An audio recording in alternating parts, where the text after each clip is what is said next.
91. 영채는 여학생에게 끌려 황주서 내렸다. 여학생은 영채를 자기의 친구로 하여 집에 소개하고 자기와 한방에 있기로 하였다. 그 집에는 40여 세 되는 부모와 여학생보다 3, 4세 위 되는 오라비와 허리 꼬부러진 조모가 있었다. 그 조모는 손녀를 보고 아무 말도 없이 너무 반가워서 눈물을 흘렸다. 여학생의 자친은 남에게 자기 어머니를 높여 이르는 말입니다. 여학생의 자친은 다정하고 현숙한 부인이다. 부친은 딸이 절하는 것을 보고도 별로 기쁜 빛도 표하지 아니하고 도리어 고개를 돌렸다. 여학생은 그것을 보고 혼자 빙긋 웃었다. 오라비는 웃으며 누이를 맞았다. 그리고 누이의 어깨를 만지며 왜 오는 날을 알리지 아니했니? 하였다. 그리고 동경에 관한 말을 물었다. 오라범 댁은 부모 앞에서는 가만히 웃기만 하다가 여학생과 마주 앉았을 때는 손을 잡고 등을 만지고 하며 반기는 빛이 넘친다. 영채는 이러한 모든 광경을 보고 재미있는 가정이다 하였다. 그리고 없어진 집 생각이 났다. 그날 저녁에는 부친을 빼놓고 온 가족이 모여 앉아서 밀국수를 먹으며 즐겁게 이야기하였다. 영채는 여학생의 곁에 잠자코 가만히 앉았다.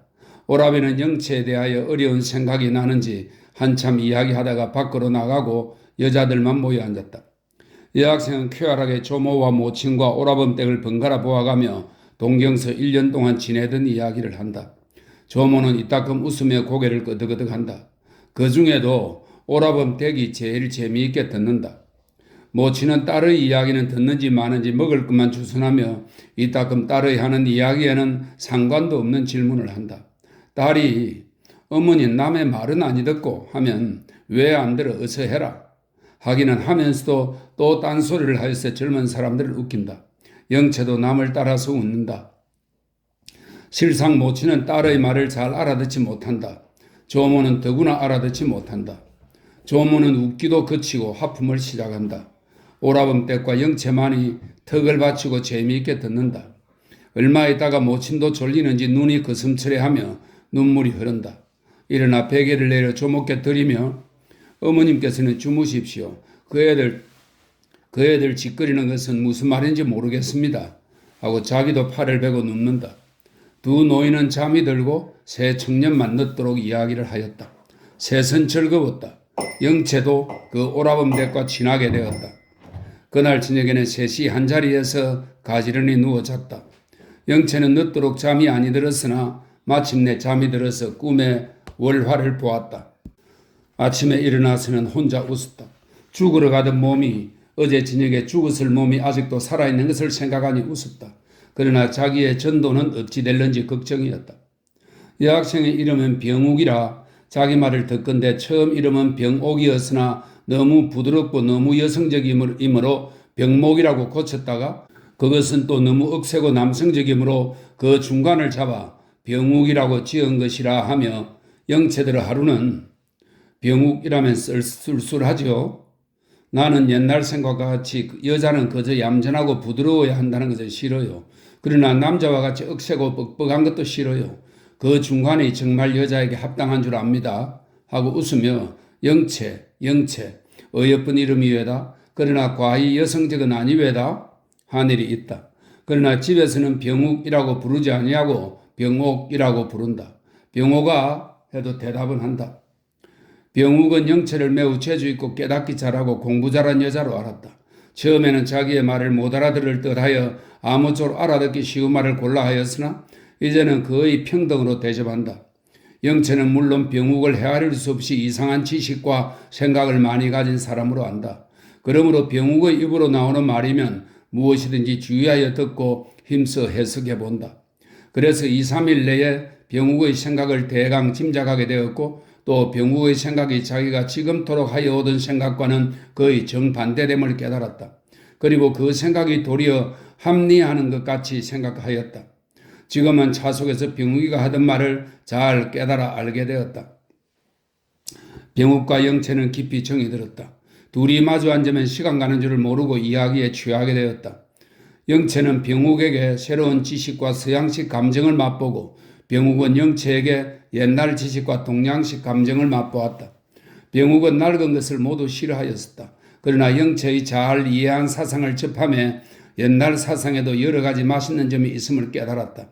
그래서 새삼스럽게 소학이며 연려전이며 한시 한문을 배우고 싶은 생각까지도 나게 되었다. 집에서 먼지 묻은 고문진보, 고문진보는 중국 송나라 말기에 황기현이라는 사람이 주나라 때부터 송나라 때까지의 시문을 모아서 엮은 책입니다. 고문진보 같은 것을 내어서 이것저것 영체에게 배우기도 하고 배운 것을 외우기도 하였다. 참 재미있다 하고 어린애같이 기뻐하면서 소리를 내어 읊기도 하였다. 부치는 병우기가 시 없는 소리를 듣고 칭찬을 하는지 조롱을 하는지 모르게 하였다. 92.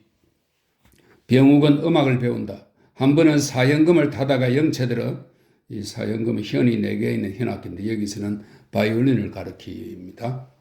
사연금을 타다가 영체들어 집에서는 음악 배운다고 야단이 하여 그것은 배워서 광대 노릇을 하겠니? 하시고 학비도 안 준다고 하지요. 내가 울고불고 때를 쓰며 이것을 배우게 했어요. 집에서는 남복 났다 그러시죠. 옷 밖에서는 좀 나시지만은 하고 웃었다. 한참 재미롭게 사연금을 타다가도 밖에서 부친의 기침 소리가 나면 얼른 그치고 어리광하는 듯이 진지를 치며 웃는다. 영체도 사연금 소리가 좋다 하였다. 서양 악곡은 많이 들어보지 못하였으므로 탑골공원의 음악도 별로 재미있게 아니 여겼더니 이제는 서양 악곡의 묘미도 차츰 알아오는 듯하다. 병욱은 사연금과 한시와 영체와 이야기하는 것으로 재미를 삼게 되었다. 더구나 새로 맛보는 한시 맛에 사연금을 잊어버리는 일까지 있다. 그러면서도 병욱은 분주히 돌아다니며 오라범 댁을 도와 지비를 보살핀다. 하루는 크게 주름 잡은 조모의 낡은 치마를 입고 팔을 부르짖고 호미를 들고 땀을 죽죽 흘리며 마당 구석과 담 밑과 울 안에 자풀을 다 메고 이웃에 가서 화초를 얻어다가 옮겼다. 흙 묻은 손으로 땀을 씻어서 얼굴에는 누런 흙물이 여기저기 묻었다. 한참 호미로 굳은 땅을 팔적에 부친이 들어오다가 물끄러미 보고 섰더니 빙그레 웃으면서 병욱이는 농사하는 집에 시집을 보내야겠군 하였다. 또 모친을 보고 그만두어라. 더운데 널들어 김매라느냐? 하면서 웃었다. 병욱도 이제 봅쇼 온 집안이 꽃밭이 될 테니 하고 웃었다. 그러나 부친이나 모친이 병욱의 꽃 심는 것을 그렇게 중요하게 알지 않는 모양인 것을 보고 곁에 섰는 영체를 돌아보며 꽃을 중하게 아니 여기는 터에 음악 배우는 것을 왜 좋아하겠소? 하고 웃으며 이제 아무렇게 해서라도 꾀꼬리를 한 상 잡아다가 아버지 방문 밖에 걸어드리랍니다. 설마 꾀꼬리 소리를 싫다고 아니하시겠지? 어때요? 묘하지요? 하고 웃는다. 영체도 네 묘합니다 하고 웃었다. 꽃이 고운 줄도 모르고 꾀꼬리 소리가 고운 줄도 모르고 사는 인종은 불쌍하지요? 하고 찬성을 구하는 듯이 영체를 본다. 영체는 그 뜻을 잘 알았다. 영체는 예술이라는 말을 일전에 배웠더니 그 뜻을 지금에야 깨달았다. 기생도 일종 예술가다. 다만 그 예술을 천하게 쓰는 것이다 하였다. 옛날 명기들은 다 예술가로다. 그네는 음악을 하고 무도를 하고 시와 노래를 짓고 그림을 그렸다. 그러므로 그네는 오늘날에 이르는 바 예술가로구나 하였다. 그러니까 자기도 예술가다. 예술가 되는 것이 내 천직인가 하였다. 자기도 병욱과 같이 음악을 배울까 하였다. 자기가 지금껏 원수로 알아오던 춤추기와 노래 부르기도 이제 와서는 뜻이 있구나 하였다. 이럭저럭 영체는 죽을 생각을 거치고 병욱과 같이 즐겁게 살아가도록 힘쓰리라 하게 되었다. 영체의 마음에는 기쁨이 생겼다. 병욱도 영체가 이렇게 변화해가는 줄을 안다. 그래서 기뻐한다. 무도와 성악을 배우기를 권하고 동경을 가면 그것을 전문으로 가르치는 음악학교가 있는 것과 성악과 무도를 잘 배우면 세계적 공명을 이룰 수 있는 것도 말하였다. 병욱은 영체의 목소리에 혹하다시피 취하였다. 서투른 창가를 불러도 저렇게 아름답거든 자기가 익숙한 노래를 부르며 얼마나 아름다울까 하였다. 병욱의 집은 황주성 서문 밖에 있다. 한적하고 깨끗한 집터이다. 이웃의 집도 많지 아니하므로 둘이서 손을 마주 잡고 석양에 산보도 한다. 산보할 때에는 두 처녀가 꿈같은 장래를 이야기한다. 우거진 풀린 밑으로 흘러내려오는 시내에 두 발을 잠그고 소리를 맞추어 노래도 부른다. 둘이는 이런 말을 한다. 집에서 자꾸 시집을 가라는구려? 어떤 데로? 누가 하나요? 당신네 생각에 합당하면 좋다고 그러지요. 이번에는 기어이 시집을 가야 된다고 아주 야단이야요. 그러면 어찌하셔요? 아무데나 내가 가고 싶어야 가지요. 하고 말하기 어려운 듯이 한참 생각하더니 빙그레 웃으며 나도 사랑하는 사람이 있어요. 하고 얼굴을 붉힌다. 영채도 웃으며 어디요? 동경? 네. 그런데 집에서는 큰 반대지요. 서자야요. 또 가난하고. 호호. 그러나 사람은 참 좋아요. 얼굴도 잘생기고 풍채도 좋고 재주도 있고 마음도 크고 곱고. 아, 너무 자랑을 했다. 그러나 자랑이 아니야요. 아마 영채 씨가 보셔도 사랑하리다. 언제 한번 보여드리죠. 그러나 빼앗아서는 안 돼요. 하고 영채를 보며 웃는다. 영채는 고개를 숙인 대로 웃는다. 이 모양으로 4, 5일이 지났다. 영채는 서울 노파와 형식에게 자기가 살아있단 말을 알려주지 아니하였다. 후일에 서로 알 날이 있기를 바랐다. 영채는 이제부터 어떻게 살아갈는지. 93. 영채는 차차 이 집 내용을 알게 되었다.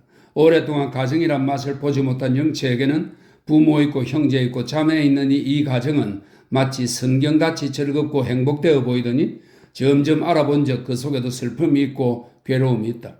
첫째는 부자간의 뜻이 맞지 아니함이니 아들은 동경에 가서 경제학을 배워왔으므로 자기가 중심이 되어 자본을 내어 무슨 회사 같은 것을 조직하려 하나 부친은 위태한 일이라 하여 극력 반대한다. 또 다른 동경에 유학시키는데 대하여서도 아들은 찬성하되 부친은 계집애가 그렇게 공부를 해서 무엇 하느냐 어서 시집이나 가는 것이 좋다 하여 반대한다. 방학하고 집에 올 때마다 부친은 반드시 한두 번 반대하지만은 마침내 아들에게 진다. 작년 여름에는 반대가 우심하다는 건 더욱 심하다는 뜻입니다. 반대가 우심하여 동경 갈 노비를 안 해준다 하므로 딸은 이틀이나 울고 아들과 어머니는 부친 모르게 돈을 변통하여 노비를 당하였다. 그래서 딸은 부친께는 간다는 하직도 못하고 동경으로 떠났다. 그 후에 며칠 동안 부친은 성을 내어 식구들과 말도 잘 하지 아니하였으니 얼마 아니하여 왜 이달 학비는 보냈니? 옷값이나 주어라 하게 되었다. 이번에도 부친은 기어이 딸을 시집 보내어야 한다 하고 아들은 졸업하기를 기다려야 한다 하여 두어 번 부자끼리 다투었다. 부친은 자기의 친구의 아들이 경성 전수학교를 졸업하고 이 학교는 지금의 서울법대의 전신입니다. 1895년 대한제국의 법관양성소 규정에 따라 설치된 법관양성소가 대한제국의 사법군 상설에 따라 법학교로 개칭되었다가 1911년 경성전수학교로 개편되었다고 하네요. 경성전수학교를 졸업하고 지금 어느 재판소 서기로 있는 사람이 마음에 들어 그가 작년에 상처한 것을 좋은 기회로 삼아 기어이 사위를 삼으려 하나 아들은 반대한다. 그 사람은 원래 부유한 집 자제로 16, 17세부터 좀 방탕하게 놀다가 벼슬이 하고 싶다는 마음으로 전수학교에 입학하였다. 근래에 흔히 있는 청년과 같이 별로 높은 이상이라든가 큰 목적이 있는 것이 아니라 다만 금줄을 두르고 칼 차는 것을 유일한 자랑으로 알며 한 달에 몇 번씩 기생을 희롱하여 월급 외에도 매삭 몇십 원씩 집에서 돈을 가져간다. 좀 교만하고 경박하고 허영심 있는 청년이라. 그러나 부친은 무엇에 혹하였는지 모르되 이 사람밖에는 좋은 사람이 없는 듯이 생각한다. 그러나 아들은 이 사람을 싫어할 뿐더러 도리어 천하게 여긴다. 그리하여 부자간에는 만사에 별로 의견이 일치하는 일이 없다. 부친은 아들을 고집쟁이요 철이 없고 부모의 말을 아니 듣는다 하고 아들은 부친을 완고하고 무식하고 세상이 어떻게 변천하는지를 모른다 한다. 그러면서도 부친은 아들의 진실함과 친구 간에 존경받는 줄을 알고 아들은 그 부친의 진실함과 부드러운 애정이 있는 줄을 안다. 이러므로 부자간에는 무엇이든지 서로 반대하면서도 어딘지 모르게 서로 일치하는 점이 있다. 모친은 특별한 의견은 없으되 흔히 아들에게 찬성한다. 그러할 때마다 부친은 모친을 한번 헐겨보고 모친도 부친을 한번 헐겨본다. 그러나 이것은 어린애들이 서로 헐겨보는 것과 같아서 얼른 풀어지고 만다. 그 다음에 걱정은 아들 내외의 사이에 정이 없습니다. 영채가 이 집에 온 지가 10여일이 되도록 그 내외 간에 서로 이야기하는 것을 보지 못하였다. 지나가는 사람 모양으로 서로 슬쩍 보고는 고개를 돌리든지 나가든지 한다. 그래도 아내는 밤낮 남편의 옷을 빨고 다리고 한다. 영채가 여기 온 후로는 밤마다 며느리와 딸과 자기가 한 방에서 잤다. 그리고 아들은 사랑해서 혼자 자는 모양이었다. 영채는 얼마큼 미안한 생각이 있어서 병옥 들어 다른 방에 가기를 청하였더니 병옥이 웃으며 걱정 말으시오. 우리 오빠는 아니 들어오셔요. 왜 그러시나요? 모르죠. 이전에는 아니 그러더니 일본 갔다 와서부터 차차 뭐러 갑대다 그려? 하고 입을 영채의 귀에 대며 그래서 우리 형님이 나를 보고 울어요. 하고 동정하는 듯이 한숨을 쉰다. 영채도 얼마큼 불쌍하다 하였다. 그렇게 얼굴도 얌전하고 마음도 고운 부인을 왜 싫어하는고 하여 무엇이 부족해서 그러나요? 모르죠. 부족할 것이 없을 듯 하건만은 애정이 아니 가는 게지요. 내가 오빠한테 물어보니까 나도 모르겠다. 왜 그런지 모르지만은 그저 보기가 싫구나 합대다. 아마 형님이 오빠보다 나이가 많아서 그런지 참 걱정이야요. 하고 고개를 흔든다. 영채는 놀라며 형님께서 나이가 많으셔요? 영채도 그를 형님이라고 부른다. 달리 적당한 칭호도 없었거니와 또 형님이라고 부르고 싶었다. 5년 장이랍니다. 하고 웃으며 5년 장 나이가 5살 더 많다는 뜻입니다. 5년 장이랍니다. 하고 웃으며 형님이 처음 시집 올 때 우리 오빠는 겨우 12살이더라죠. 형님은 17살이고 그러니 무슨 정이 있겠어요? 말하면 형님이 오빠를 길러냈죠. 한 것이 다 자라나서는 도리어 하고 호호 웃는다. 오빠도 퍽 다정하고 마음씨고 온 사람이었마는 애정이라 마음대로 안 되나 봐요? 하고 두 처녀는 두 내외에게 무한한 동정을 준다. 영채는 그러면 어쩌면 좋아요? 늘 그랬어야 어떻게 사나요? 요새 젊은 부부는 대개 다 그렇대요. 큰 문제지요. 어서 그 문제를 해결해야 할 터인데 하고 두 처녀가 마주 본다. 94. 부자간의 의견이 합하지 않는 것은 견디기도 하려니와 내외간의 애정이 합하지 않는 것은 참 견디기 어려울 것이라. 상관없는 남의 일이었마는 다만 12월이라도 같이 있는 정리라 영채에게는 이것도 걱정이 된다. 영채의 생각에는 될 수만 있으면 이 내외를 정답게 하여 주고 싶다. 영채에게는 그 부인이나 남편이 다 같이 정답게 보인다. 오래 교제를 하여 볼수록 그 부인이 마음에 들어 이제는 진정으로 형님이라 부르고 싶다. 이전 오라에게 대한 정과 비슷한 애정이 솟아오른다. 물론 오라에게 대한 것과 같이 존경하고 의탁하는 생각은 없으나 한껏 사랑스럽고 한껏 불쌍한 생각이 난다. 그래서 될 수 있는 대로 부인의 곁에 있어서 이야기 동무도 하여 주고 기회만 있으면 위로도 하여 준다. 부인도 이제는 영채와 친하여서 여러 가지로 속에 있는 생각을 말한다. 병욱은 다정하면서도 얼마큼 뻑뻑한 맛이 있거니와 영채는 다정하고도 부드러운 맛이 있었다. 그래서 부인은 영채와 말하기를 유일의 낙으로 알았다. 차라리 어떤 점으로는 신우이보다도 영채가 더 정답고 사랑스럽다. 그래서 영채의 손을 꼭 쥐면 아이고 어쩌면 좋소 하기까지 한다. 그보다 더 괴로운 것은 영채의 생각이라. 영채는 웬일인지 모르게 그 부인의 남편 되는 이에게 대하여 일종 정다운 생각이 난다. 처음에는 친구의 오빠인 까닭이라 하였으나 차차 더 격렬하게 그의 모양이 생각이 나고 그의 모양이 번뜩 보일 때마다 문득 가슴이 울렁울렁하고 얼굴이 벌개진다. 영채가 보기에 그도 자기를 다정한 눈으로 보는 듯하다. 영채는 암만 그것을 억제하려 하건만은 제 마음대로 할 수가 없다. 그래서 자리에 누워도 그의 좀 널찍한 얼굴이 눈에 보여서 도무지 잘 수가 없다. 그러할 때마다 곁에 누운 부인을 안으면 부인도 영채를 안아준다. 영채는 부인에게 대하여 미안하기도 하고 죄송하기도 하다. 어서 이 집을 떠나야 하겠다 하면서 또한 차마 떠나기가 싫기도 하다. 그래서 영채에게는 또 한 가지 새 괴로움이 생겼다. 요사이 영채는 흔히 멀거니 무슨 생각을 하다가 왜 그렇게 멀거니 앉아서요? 하는 말을 듣고는 깜짝 놀라게 된다. 이로부터 영채는 차차 남자가 그리워진다. 전부터 외롭게 적막하게 지내왔거니와 지금은 그 외로움과 그 적막과는 유다른 적막이 더 굳세게 영채의 가슴을 누른다. 이전에는 넓은 천지에서 저 혼자만 있는 듯한 적막이더니 지금은 제 몸이 반편인 듯한 적막이로다. 다른 반편이 있어야 제 몸은 온전하여질 것 같다. 공연히 가슴이 울렁울렁하고 얼굴이 훗훗하여진다. 피곤한 듯도 하고 술 취한 듯도 하다. 무엇에 기대고 싶고 누구에게 안기고 싶다. 영채는 가만히 앉아서 이때껏 접하여 오던 여러 남자를 생각하여 본다. 자기의 손목을 잡아 끌던 사람, 겨드랑이로 손을 넣어 끌어안던 사람, 억지로 뺨을 대던 사람, 엄란한 눈으로 자기를 유혹하며 교만한 말로 자기를 위협도 하던 사람. 그때는 그렇게 원수스럽고 미워 보이던 남자들조차 무엇라고 말할 수 없는 따뜻한 감각을 준다. 남자의 살이 자기의 살에 와닿던 감각이 짜릿짜릿하게 새로워진다. 지금 내 곁에 남자가 하나 있었으면 잡기 좋으랴. 누구든지 손을 달라면 손을 주고 안아준다면 안기고 싶다. 영채는 시인 우선을 생각하고 이영식을 생각한다. 여러 해 동안 접하여 오던 남자 중에 시인 우선은 가장 영채의 마음을 끌던 사람이라.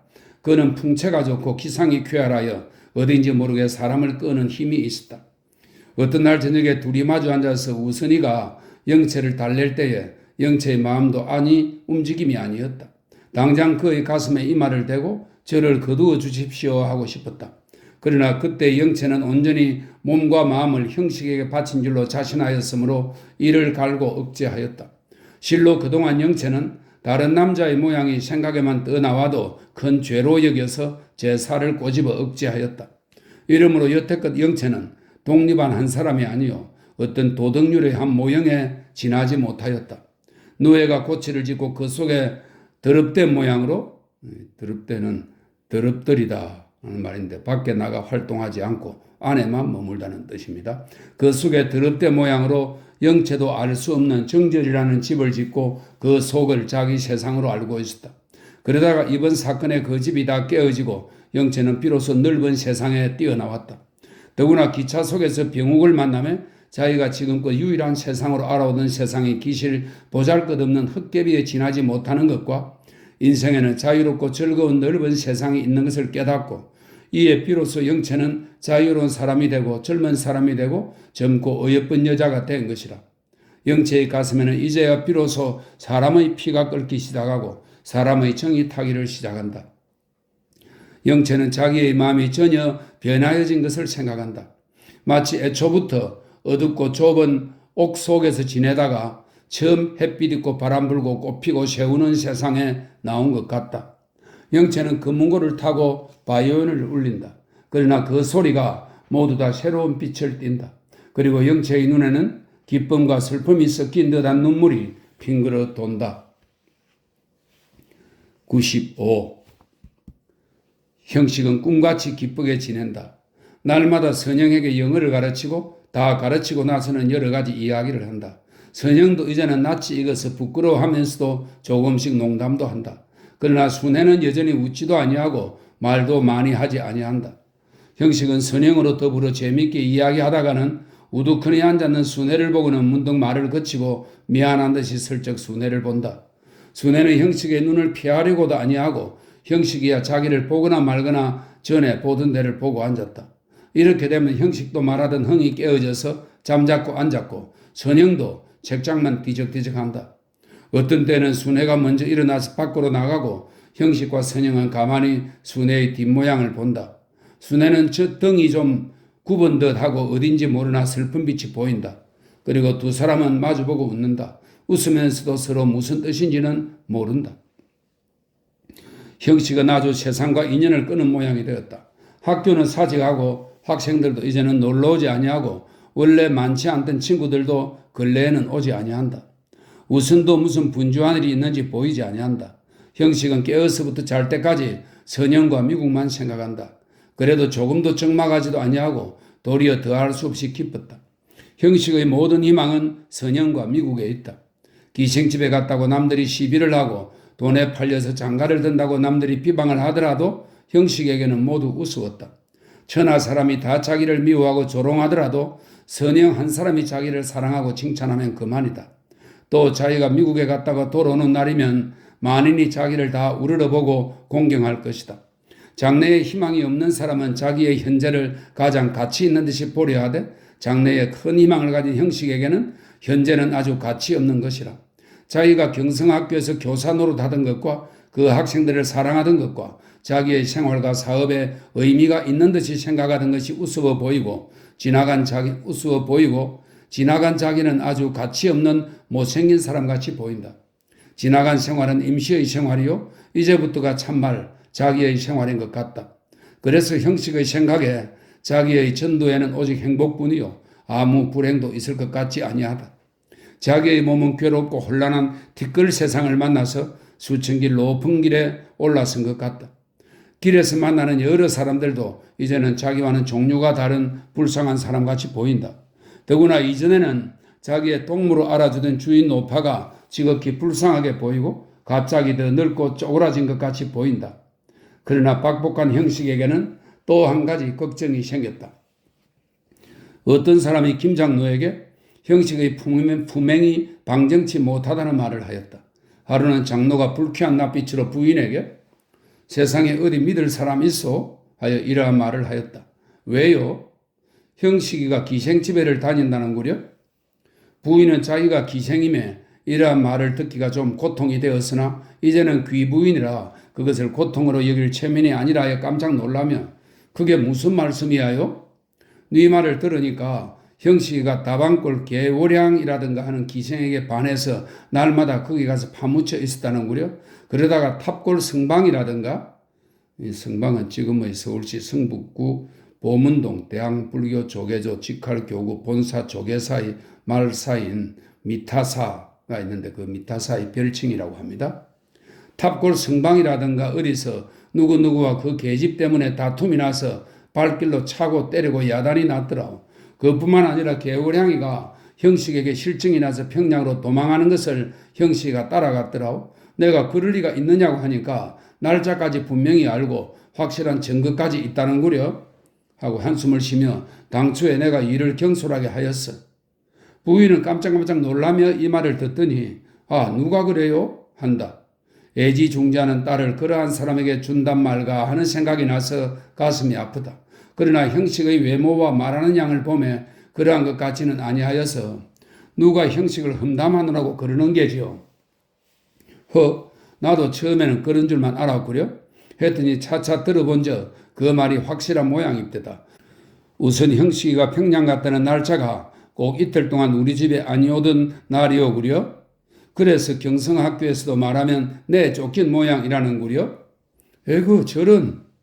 이러한 말을 하다가 마침 선영이가 들어오므로 말을 끊었다. 그러나 선영은 대강 그 말을 들었다. 그 후로 장로 부부는 다시 그런 말을 하지는 아니하였으나 마음속에는 말할 수 없는 근심이 있었다. 선영도 왜 그러는지 모르게 그 말을 듣고는 좀 불쾌하였다. 형식을 보아도 웃고 싶지를 아니하고 도리어 미운 듯한 생각이 난다. 여전히 정다운 생각이 있으면서도 동시에 미운 생각과 의심이 난다. 선영의 가슴에는 괴로움이 생겼다. 형식은 이런 줄을 모르고 여전히 쾌활하게 지내건만은 장로집 식구들은 자연히 말이 적어지고 웃음이 적어지고 형식을 대할 때에 일종 불쾌하고 경멸하고 괘씸하여 하는 생각으로 산다. 형식도 차차 이 변천을 깨닫게 되었다. 순애의 슬픈 듯한 눈은 가만히 여러 사람의 눈치만 본다. 96. 선영의 보기에 형식은 처음부터 자기의 짝이 되기에는 너무 자격이 부족하였다. 자기의 이상의 지아비는 이러하였다. 첫째, 얼굴 모양이 동그래하고 살빛이 희대 불그레한 빛이 돌고 그러하고 말긋말긋하고 말소리가 유창하고 또 쾌활하고 뒤로 보나 앞으로 보나 미끈하고 날씬하고 손이 희고 부드럽고 재주가 있고 대학교를 졸업하고 이러한 사람이었다. 이러한 사람은 원칙상 부귀한 집이 아니면 구하기 어렵다. 처음에는 어떤 목사나 장로의 아들이기를 바랐으나 점점 목사나 장로는 그다지 귀한 벼슬이 아닌 줄을 알게 되었다. 그러므로 자기의 이상의 지아비는 미국에 유학하는 중이언이 하였다. 그러다가 처음 형식을 보매 미상불 처녀가 처음 남자를 접하는 기쁨이 없음은 아니었으나 결코 자기의 짝이라고는 생각지 아니하였다. 형식은 자기보다 여러 층 떨어지는 딴 계급에 속한 사람이 아니하였다. 첫째, 형식의 얼굴은 자기의 이상에 맞지 아니하였다. 얼굴이 기름하고 광대뼈가 나오고 볼이 좀 들어가고 눈초리가 처지고 게다가 이마에는 오랫동안 빈궁하게 지낸 자취로 서너 줄 주름이 깔렸다. 그리고 손이 너무 크고 손가락의 모양이 없고 아주 못생긴 사람은 아니나 자기의 이상에 그리던 남자와는 어림없이 틀린다. 형식의 태도에는 숨길 수 없이 빈궁한 빛이 보이고 마음을 쭉 펴지 못하는 듯한 침울한 기색이 드러난다. 게다가 그의 이력과 경성학교 교사라는 그의 지위는 선영의 마음에는 너무 초라하게 생각되었다. 그러므로 일찍 그를 정답다고 생각한 일도 없고 하물며 사랑스럽다고 생각한 일도 없었다. 만일 선영이가 형식에게 조금이라도 호의를 가진 일이 있다 하면 그것은 불쌍하게 생각하였음이리라. 선영의 눈에 형식은 과연 불쌍하게 보였다. 몇 시간 영어를 배우고 이야기를 들으며 얼마큼 형식에게 숨은 위엄과 힘이 있는 줄도 깨달았으나 17, 18세 되는 처녀에게는 그것은 그리 중요한 것이 아니었다. 그래서 선영은 형식과 순애가 배필이 되었으면 한 일이 있었다. 그러다가 자기가 형식과 약혼을 하게 된다는 말을 듣고 일변 놀라며 일변 실망하였다. 형식 같은 사람으로 자기의 배필을 삼으려는 부친이 원망스럽기도 하고 불쾌하게도 생각이 되었다. 자기의 이상이 온통 깨어지고 자기의 지위가 갑자기 떨어지는 듯 하였다. 그러나 선영은 부모의 말을 거역하지 못할 줄을 안다. 부친의 말 한마디에 자기의 일생은 결정되거니 한다. 그래서 선영은 형식의 좋은 점만 골라보려 하였다. 형식의 얼굴을 여러 가지로 교정하여 본다. 눈초리를 좀 끌어올리고 광대뼈를 좀 들이밀고 손을 좀 작게 하고 기름한 아래턱을 좀 들이밀어서 얼굴을 둥그스름하게 만들고 또 뺨과 이마에는 적당하게 살을 붙이고 분홍 물감칠을 하고 이렇게 교정을 하노라면 형식의 얼굴이 차차 자기의 마음에 맞게 된다. 그러나 이따금 들이밀려는 광대뼈가 더 쑥 나오기도 하고 내밀려는 뺨이 더 쑥 들어가기도 하며 눈이 몹시 가늘어지기도 하고 혹은 쇠눈깔 모양으로 커지기도 한다. 그렇게 되면 화를 내어서 형식의 얼굴을 발로 썩썩 비벼부시고 가만히 눈을 감고 앉았다가 그래도 안심이 아니 되어서 다시 형식의 얼굴을 만들기를 시작한다. 어떤 때는 곧잘 마음대로 되어서 혼자 쳐다보고 즐거워할 때 정말 형식이가 섬거운 얼굴을 가지고 들어와서 모처럼 애써 만든 얼굴을 말 못되게 깨트리고 만다. 글을 배우다가 이따금 형식을 쳐다보고는 형식의 얼굴에다가 자기 손으로 만들어 놓은 탈을 씌워본다. 그러나 그 탈이 잘 씌워지지를 아니한다. 형식은 있는 정성을 다하여 가장 사랑하는 장래의 아내에게 영어를 가르칠 때에 선영은 열심으로 형식의 얼굴을 교정한다. 순애는 그 곁에 앉아서 형식과 선영을 번갈아 보며 두 사람의 생각을 알아보려 한다. 선영은 형식의 얼굴 교정하기를 거쳤다. 그 사업이 도저히 성공하지 못할 줄을 깨달았다. 그러고는 형식의 얼굴에 아무쪼록 정이 들기를 힘썼다. 지금까지는 형식의 얼굴로 하여금 자기의 마음에 맞도록 변화하려 하였으나 지금은 자기의 마음으로 하여금 형식의 얼굴에 맞도록 변화하게 하려 한다. 억지로 형식의 얼굴이 곱다 하여 본다. 광대뼈 내민 것과 눈초리 처진 것이 도리어 정답다 하여도 본다. 그의 손이 크고 손가락이 긴 것이 도리어 남자답다 하여도 본다. 그러면 과연 그렇다 하여지기도 하고 더 보기 흉하다 하여지기도 한다. 그러나 점점 오래 상종을 하고 말도 많이 듣고 서로 생각도 통하여짐에 따라 선영은 차차 형식에게 정이 들어온다. 형식의 입술이 곱다 하게도 되고 형식은 썩 다정하고 마음씨가 고운 사람이다 하게도 된다. 자리에 들어가서는 어뢰 형식의 모양을 한 번씩 그려보고 얼굴을 교정도 하여 본다. 그 중에 제일 마음에 드는 형식의 입술을 그려놓고는 가만히 쳐다보다가 혼자 웃으며 이것만 해도 좋지 한다. 선영은 형식의 입술을 사랑한다. 그래서 형식의 얼굴이 온통 입술이 되고 말기도 한다.